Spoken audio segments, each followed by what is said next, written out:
Hello ನಮಸ್ಕಾರ. ನಾನು ನಿಮ್ಮ ಸ್ಪರ್ಶ ಗೌಡ. ಯಾರೆಲ್ಲ ಇನ್ನೂ ಕಾಮನಬಿಲ್ಲು ಕಥಾಗುಚ್ಛ ಯೂಟ್ಯೂಬ್ ಚಾನಲ್ಗೆ ಸಬ್ಸ್ಕ್ರೈಬ್ ಆಗಿಲ್ವೋ ಕೂಡಲೇ ಸಬ್ಸ್ಕ್ರೈಬ್ ಆಗಿ. ಕತೆ ಇಷ್ಟ ಆದರೆ ಶೇರ್ ಮಾಡಿ, ಲೈಕ್ ಮಾಡಿ ಹಾಗೂ ಕಮೆಂಟ್ ಮಾಡಿ. ನಾನು ಇವತ್ತು ಹೇಳ್ತಿರೋ ಕತೆ ನೀ ಹಚ್ಚಿದ ಕುಂಕುಮ ಭಾಗ 23. ಮಧ್ಯಾಹ್ನದ ಸಮಯಕ್ಕೆ ಅರುಂಧತಿ ಬರುವವಳು ಎಂದು ಮನೆಯವರು ಕಾದರು. 4 ವರ್ಷಗಳ ನಂತರ ಹಿಂತಿರುಗುತ್ತಿರುವ ಮನೆ ಮಗಳನ್ನು ಸ್ವಾಗತಿಸಲು ಸರಿತಾ ಕೂಡ ಹಬ್ಬದಡುಗೆಯನ್ನು ಸಿದ್ಧಪಡಿಸಲು ನಿಂತರು.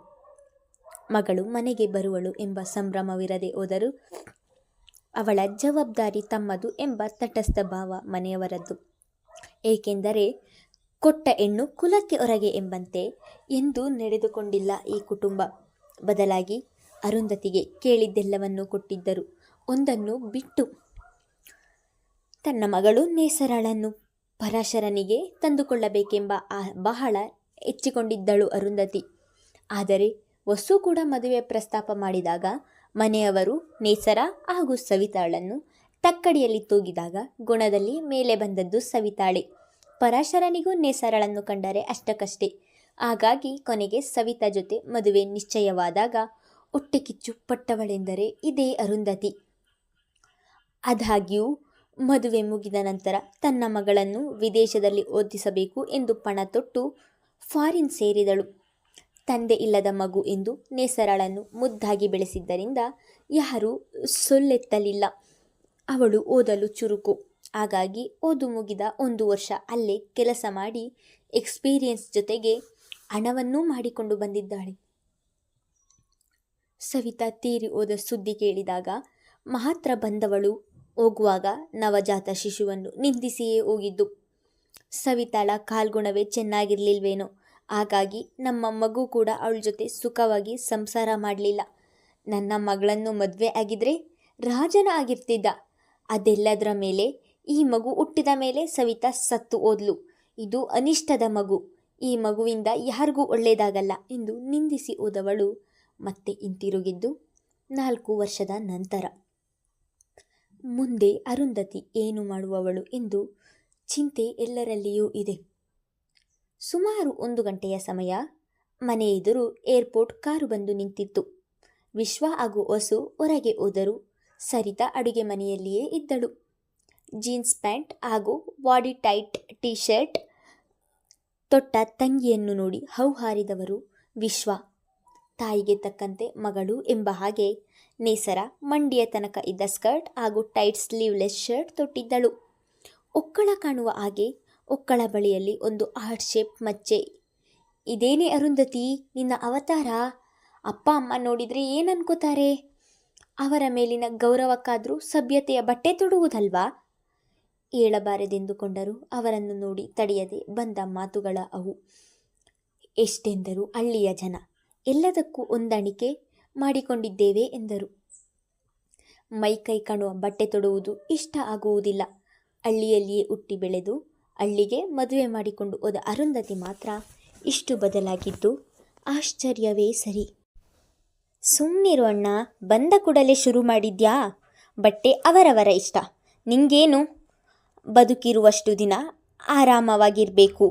ನಿಮ್ಮ ಥರ ಶಾಸ್ತ್ರ ಸಂಪ್ರದಾಯ ಅಂದ್ಕೊಂಡು ಜೀವನ ಕಳೆಯೋಕ್ಕಾಗುತ್ತಾ?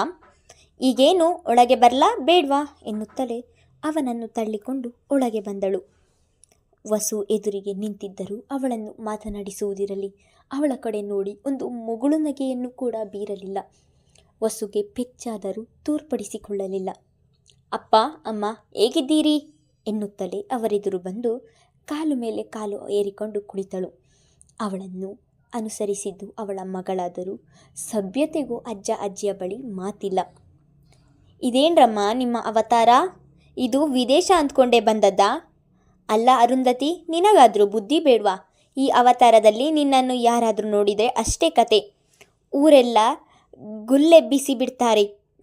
ನಿನ್ನ ವಯಸ್ಸಿಗಾದರೂ ಬೆಲೆ ಕೊಡೆ ತಾಯಿ ಎಂದರು ವಿಶಾಲಾಕ್ಷಿ. ನಿತ್ಯಾನಂದರಿಗೂ ಮಗಳ ಅವತಾರ ಕಂಡು ಇರಿಸು ಮುರಿಸು. ವಿದೇಶಿ ಗಾಳಿ ಇಷ್ಟು ಬದಲಾವಣೆ ತರುತ್ತಾ ಅನಿಸದೇ ಇರಲ್ಲ. ಆದರೂ ಓದುತ್ತಿರುವ ಪೇಪರಿಂದ ಗಮನ ಬದಲಾಯಿಸಲಿಲ್ಲ. ಅಮ್ಮ, ಕಾಲಕ್ಕೆ ತಕ್ಕ ಹಾಗೆ ಬದಲಾಗಬೇಕು. ಈಗ ಇಂಡಿಯಾದಲ್ಲಿ ಕೂಡ ಜನ ಬದಲಾಗಿದ್ದಾರೆ. ಒಂದು ಸಲ ಬೆಂಗಳೂರಿಗೆ ಹೋಗಿ ನೋಡು. ಎಷ್ಟು ಫ್ಯಾಷನೇಬಲ್ ಆಗಿ ಇರ್ತಾರೆ ಜನ ಅಂತ. ಇನ್ನು ಫ್ಯಾಷನ್ ಬಗ್ಗೆ ಮತ್ತೇನು ಮಾತು ಬರುವುದಿತ್ತೋ. ಅತ್ತಿಗೆ, ಕುಡಿಯೋಕೆ ಏನು ಕೊಡಲಿ? ಜ್ಯೂಸ್ ಮಾಡಲಾ ಅಥವಾ ಡೈರೆಕ್ಟಾಗಿ ಊಟ ಮಾಡ್ತೀರಾ ಎಂದು ಸೀರೆಗೆ ಕೈ ಒರೆಸಿಕೊಳ್ಳುತ್ತಾ ಅಡುಗೆ ಮನೆಯಿಂದ ಬಂದ ಸರಿತಾ ಕೇಳಿದರು. ಈಗೇನು ಬೇಡ, ಊಟ ಮಾಡ್ತೀವಿ, ಫ್ರೆಶ್ ಆಗಿ ಬರ್ತೀವಿ. ನಮ್ಮ ರೂಮ್ ರೆಡಿ ಇದೆ ಅಲ್ವಾ? ಗತ್ತು ಚೂರು ಕಡಿಮೆಯಾಗಲಿಲ್ಲ. ಸರಿತಾ ಒಮ್ಮೆ ಅತ್ತೆಯ ಮುಖ ನೋಡಿ, ಕ್ಲೀನ್ ಇದೆ, ಹೋಗಿ ಎಂದರು. ಇದೇನು ಮನೆಯೆಲ್ಲ ಇಷ್ಟು ಅಲಂಕಾರ ಮಾಡಿದ್ದೀರಾ? ನಮ್ಮನ್ನು ವೆಲ್ಕಮ್ ಮಾಡೋಕಾ? ಅದು ಪಾಪುದು ಹುಟ್ಟಿದ ದಿನ ಇವತ್ತು, ಹಾಗಾಗಿ ಮನೆಯಲ್ಲಿ ಪೂಜೆ ಇತ್ತು. ಸಂಜೆ ತೀರಾ ಹತ್ತಿರದವರನ್ನು ಕರೆದು ಕೇಕ್ ಕಟ್ ಮಾಡೋದು ಎಂದರು ಸರಿತಾ. ಹೋ, ಹವಂದಾ? ಮತ್ತದೇ ತಾತ್ಸಾರ ಇಣುಕಿದ್ದು ಗಮನಕ್ಕೆ ಬಾರದೇ ಇರಲಿಲ್ಲ. ಆಗಲೇ ಸರಿತಾ ಹಿಂದೆ ಅಡಗಿದಂಥ ಆರ್ಯ ಅವರನ್ನು ನೋಡಿ, ಅಜ್ಜಿ, ಈ ಆಂಟಿ ಯಾರು? ಚಡ್ಡಿ ಹಾಕಿಕೊಂಡು ಬಂದಿದ್ದಾರೆ ಎಂದು ಬಿಟ್ಟ. ಪುಟ್ಟ ಮಗುವಿಗೂ ಏನೂ ತಿಳಿಯದು. ಇಲ್ಲಿಯ ತನಕ ಅಂತಹ ಬಟ್ಟೆ ತೊಟ್ಟದ್ದು ನೋಡಿರದ ಪಾಪು ಹಾಗೆ ಕೇಳಿದ್ದು ಬೇಕಂತ ಅಲ್ಲವೇ ಅಲ್ಲ. ಏ ಹುಡುಗ, ನೋಡು, ನನಗೆ ಆಂಟಿ ಅಂತ ಕರಿಬೇಡ ಆಯ್ತಾ? ಸಿಸ್ಸನ್ನು ಎಂದಳು ಕೋಪದಿಂದ ನೇಸರ. ಅವ ಪುಟ್ಟ ಹುಡುಗ ಎನ್ನುವುದನ್ನು ಮರೆತು, ನೇಸರ, ನಿಧಾನ ಕಣಮ್ಮ, ಅಷ್ಟು ಕೋಪವ್ಯಾಕೆ? ನೀನು ಪಾಪುಗೆ ಚಿಕ್ಕಮ್ಮ ಆಗ್ತೀಯ. ವಸು ಕೂಡ ತುಸು ಜೋರಾಗಿಯೇ ಅಂದರು. ಮೊಮ್ಮಗನಿಗೆ ಏಕಾಏಕಿ ಗದರಿದರೆ ಅವರು ಸಹಿಸಿಕೊಳ್ಳುವರೇ? ವಸು, ಇರಲಿ ಬಿಡು, ನನ್ನ ಮಗಳು ಹೇಳಿದ್ರಲ್ಲಿ ತಪ್ಪೇನು? ಅದಿರಲಿ, ನನ್ನ ಅಳಿಯ ಎಲ್ಲಿ? ಅವನು ಕಾಲೇಜು ಮುಗಿಸಿ ಬರೋಕ್ಕೆ ಒಮ್ಮೊಮ್ಮೆ 2 ಗಂಟೆಯಾಗುತ್ತೆ ಎಂದರು ಸರಿತಾ. ಸರಿ, ನೀವು ಕೈಕಾಲು ಮುಖ ತೊಳೆದು ಬಟ್ಟೆ ಬದಲಾಯಿಸಿ ಬನ್ನಿ. ಅಜ್ಜಿ, ಹೊಸ ಚಿಕ್ಕಮ್ಮನ ಜೊತೆ ನಾನು ಮೇಲೆ ಹೋಗ್ಲಾ ಎಂದ ಆರ್ಯ. ಮನೆಗೆ ಯಾರಾದರೂ ನೆಂಟರು ಬಂದರೆ ಇವನಿಗೆ ಖುಷಿ. ಬರುವವರು ಬರಿಗೈಯಲ್ಲಿ ಬರಲಾರರು. ಚಾಕ್ಲೇಟ್, ಬಿಸ್ಕೆಟ್ ಏನಾದರೂ ತರುತ್ತಾರೆ ಎಂಬ ಮುಗ್ಧ ಬಯಕೆ. ಬೇಡ ಪಾಪು, ನಾವು ಅಂಬಾಜಿಗೆ ಕಲ್ಗಚ್ಚು ಕೊಟ್ಟು ಬರೋಣ, ಅವಕ್ಕೂ ಹಸಿವೆ ಆಗಿದೆ ಅಲ್ವಾ ಎಂದರು ಸರಿತಾ. ಮೊಮ್ಮಗ ಅವರ ಜೊತೆ ಹೋಗುವುದು ತಡೆಯಲು. ಶಾಂತಮ್ಮ ಮಾಡೋದು ಆ ಕೆಲಸ, ನೀನ್ಯಾಕೆ? ಇವತ್ತು ನಾವೇ ಮಾಡೋಣ ಬಾ. ಮತ್ತೆ ಅಜ್ಜಿ, ಇವತ್ತು ನನ್ನ ಹುಟ್ಟಿದ ಹಬ್ಬ. ಈ ಚಡ್ಡಿ ಚಿಕ್ಕಮ್ಮ, ಆ ಪ್ಯಾಂಟ್ ಹಾಕೊಂಡಿರೋ ಆಂಟಿ ನನಗೆ ವಿಶ್ ಮಾಡಿಲ್ಲ. ಅವರಿಗೆ ಗೊತ್ತಿಲ್ವಾ ನಾನು ಹುಟ್ಟಿದ ಹಬ್ಬ ಅಂತ? ಇವರು ಅದಕ್ಕೆ ಬಂದಿದ್ದು ಅಲ್ವಾ? ಮುದ್ದಾಗಿ ಕೇಳಿದ್ದು. ಅವರ ಕಡೆ ಕೈ ತೋರಿಸಿ ಆರ್ಯ.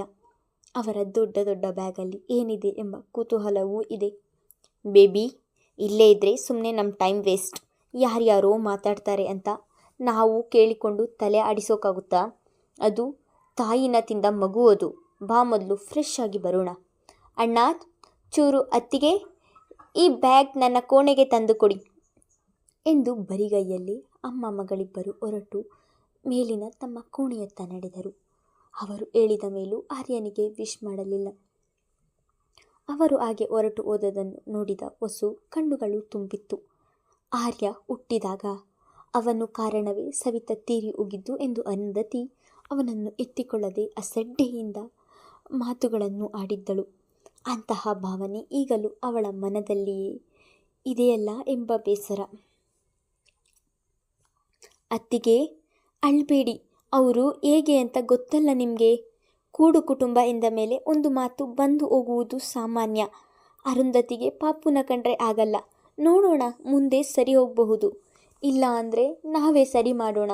ಆದರೆ ನೀವು ಹೀಗೆ ಕಣ್ಣೀರು ಹಾಕಬೇಡಿ ಎಂದು ಸಮಾಧಾನ ಮಾಡಿದರು. ಸಮಾಧಾನ ಮಾಡುವುದು ಸುಲಭ, ಆದರೆ ಅಂತಹ ಮಾತನ್ನು ಅರಗಿಸಿಕೊಳ್ಳುವುದು? ದೇಹಕ್ಕಾದ ಗಾಯಕ್ಕಿಂತ ಮನಸ್ಸಿಗಾದ ಗಾಯ ದೊಡ್ಡದು ಅಂತಾರಲ್ಲ, ಅವರಿಗೂ ಚೆನ್ನಾಗಿ ಗೊತ್ತದು.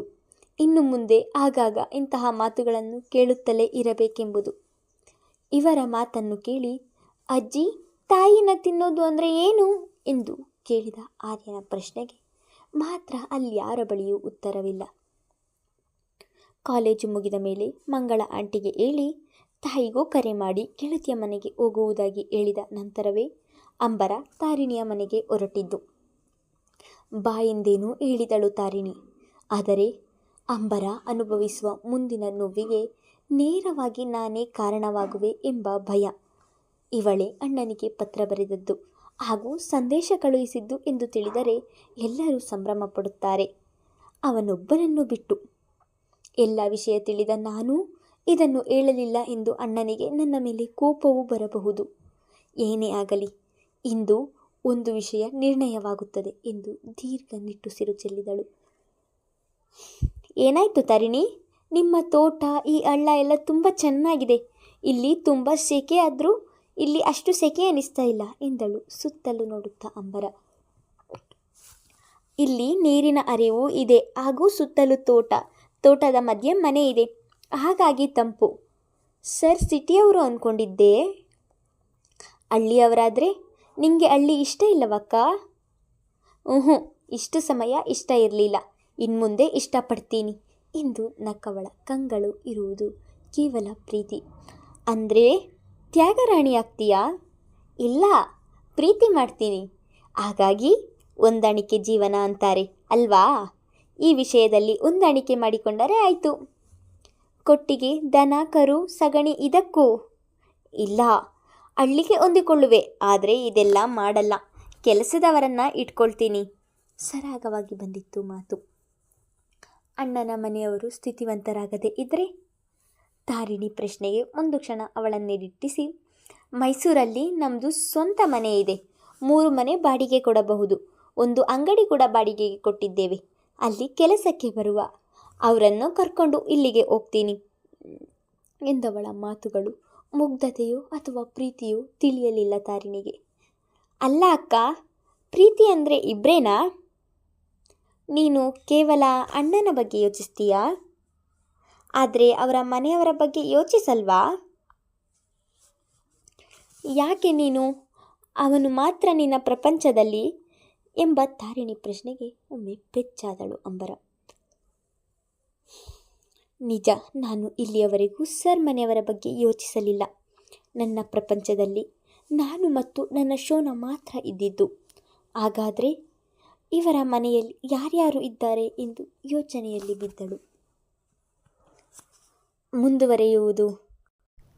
ಅಂಬರ ಪರಾಶರನ ಮನೆಗೆ ಬಂದಾಗ ಅವರ ಬಗ್ಗೆ ಸತ್ಯ ತಿಳಿದ ಮೇಲೆ ಅವಳ ಪ್ರತಿಕ್ರಿಯೆ ಏನಿರಬಹುದು ಎಂದು ಮುಂದಿನ ಸಂಚಿಕೆಯಲ್ಲಿ ತಿಳಿದುಕೊಳ್ಳೋಣ. ಧನ್ಯವಾದಗಳು.